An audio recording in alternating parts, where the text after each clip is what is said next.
House of the Dragon, episode 8. Wow. Wow, wow, wow. What an incredible episode. Rest in peace, Viserys, Rest in peace, my guy. What a fantastic performance by Paddy Considine. I've said it since my first review. He is such a brilliant actor, such a standout actor on this show. Honestly, this show, I don't want to say lives and dies off Paddy Considine, but he has such a tether. He anchors it so well because he's so believable as this naive, broken, and miserable king that's just trying to be a good guy, a good father, a good husband. He's trying his best, but the world is in disarray, all because of his decisions, really and truly. And the performance he gave in this episode was just incredible. Oh my goodness. I mean, I was almost moved to tears by just how much suffering Viserys was going through. And it's one thing to think about Game of Thrones as, characters can die just like that, instantly, just like that, as we've seen in this episode. But the idea that we can show a character dying slowly, more and more through each episode, that is just powerful in itself. And this is where it all accumulated.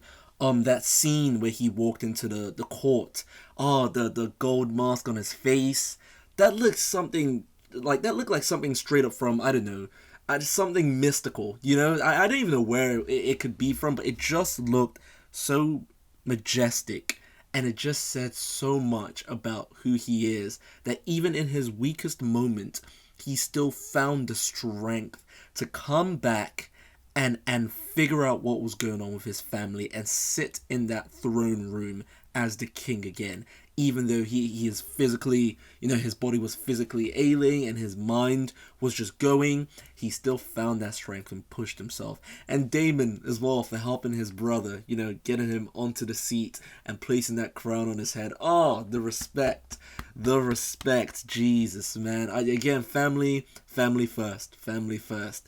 This show is just incredible. Again, it's the age-old cliched saying, it somehow keeps getting better and better, and I don't know how they're doing it. Jesus Christ. And of course, Corlys Valerian's brother, who I don't know the name of. I don't know if most people know the name of him, but again, our children are bastards, and he just gets his face sliced off by Daemon. Yes, Daemon. For once, I appreciate killing Daemon did. Although that the brother, the Valerian man, he wasn't wrong. This is what's wrong with this show, or what's right with the show, I should say. It's why it's good, because they aren't Valerian blood. And for Jace and the other Targaryen, Rhaenyra's children, for them to take over Driftmark, it erases the Valerian bloodline. That's it.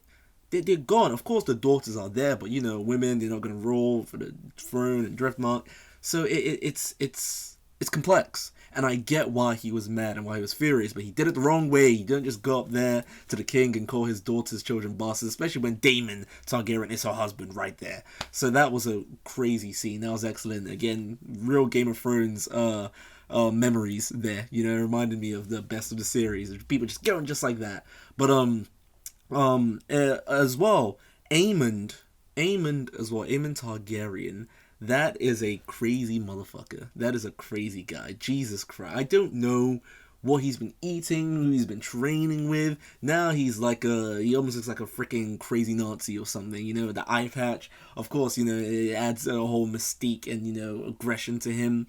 So it's interesting to see where he's going to go. He clearly looks up to Daemon, as he keeps admiring Daemon throughout the episode, and he doesn't attack the Rhaenyra's children because Daemon steps in the way. So that was interesting as well. Alicent as well. I did love the scene where they almost put aside the differences for Viserys after he gave that beautiful labored speech about how he just wants everyone to get along.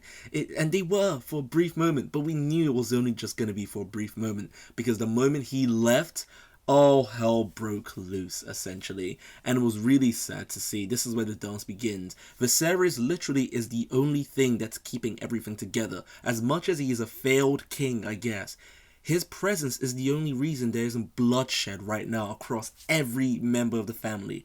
But now, with him passing away, as we've seen, it's gonna get toxic, it's gonna get horrible, and it's gonna get meaty and good. It's the Game of Thrones I like. And of course, there's prophecy at the end as well. Alicent had motives, right? You know, she knew he's got dementia, he's probably not talking to who he thinks he's talking to, but she's gonna use that to say, yup, Aegon, my son, is a true born heir, you know, get Rhaenyra out of there. And it's gonna be warfare again, and it's tragic to see, but it's great Game of Thrones writing.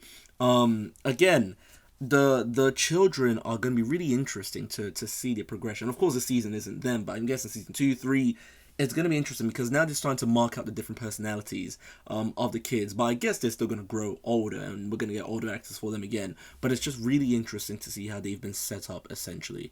So, this episode was great. A very painful, labored, and sad episode. You know, God, Paddy Considine, give that man an Emmy. What a way to go out. Viserys, my true king. Not the best king, but the best man to sit on the throne.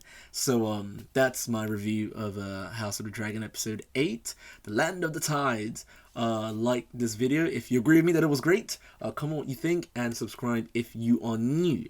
Thanks for watching. Peace.